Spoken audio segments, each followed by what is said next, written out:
So sir, anong nangyari dun sa tubig? Yun na nga sir, nung nag-collapse yung flood control doon sa amin, volume ng tubig, pumasok, grabe.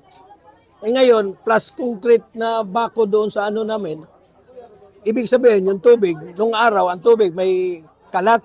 Pagkagaling sa ilog, kalat. Kalat siya. Ngayon, hindi na. Isang way na, kaya may concrete na bakod na doon, pumunta na rito sa kabila. Walang exit dito, bumalik ang tubig. Nagkasalubong at saka yun dito tubig, nagiging parang ipo-ipo. Yun ang inilabas dito, kaya nga grabe. Biruin mo yung tubig dito sa amin, sir. Yung bagong building dyan, umabot ng second floor. Grabe. Totoo, andyan ako, sir. Narinig ko lang, sir. Ang bahay ko hindi naman inabot kasi mataas. Kumpara dito. Murag nagiging highland ng kaunti dito. Ang nangyari, sir, mga 4 a.m., umpisa nang narinig ko sa mga tao humingi ng tulong. Ano mang may tulong namin, wala naman kami equipment. Wala, lahat. Ngayon, by Saturday morning, nag-expect kami nga darating ang mayor, magpadala dito ng medical team. Wala. Nag-request kami nung mga disaster team nila doon sa na pupunta dito. Wala hanggang ngayon. Kami na dito, mga tao dito, nagtulong-tulong, gamit namin itak. Nag-retrieve sa mga patay. Diba? May nakita kami doon sa may tambak ng mga burihan dyan, yung mga puno ng mga buri. Itak ginamit para makuha namin yung patay na tabunan ng mga, sir, yung mga kung ano-ano mga kahoy, mga doon. Natambakan ang patay. Ang tumulong sa amin dito, sir, laki na may pasalamat. Yung pulis sa Lutupan, napakalayo, sir. Nasa south yun. Bumabiyahe sila rito, sir, siguro hindi ko lang kung nagkamali, 2 to 3 hours o 4 hours.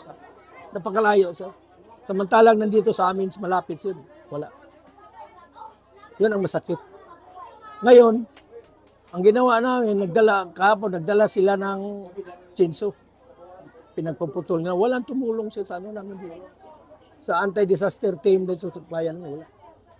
Ngayon, kinausap ng mga tao dito iba, yung kagaya ng pamangkin ko, asawa ng pamangkin ko, dito yung mayor kahapon, alas 5 ng hapon daw, kinausap niya, kailangan namin mayor yung May kinakausap pa siyang abogado na kung sino yung abogado, hindi naman yan na-mention pangalan.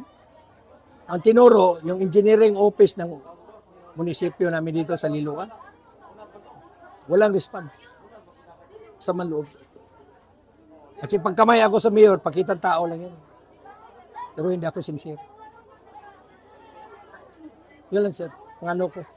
Sa manloob po. Biruin mo, sir. Ito.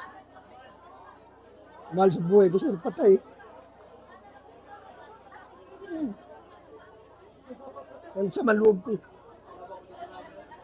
Hindi ko matanggap. Galing lang sila pag panahon ng eleksyon.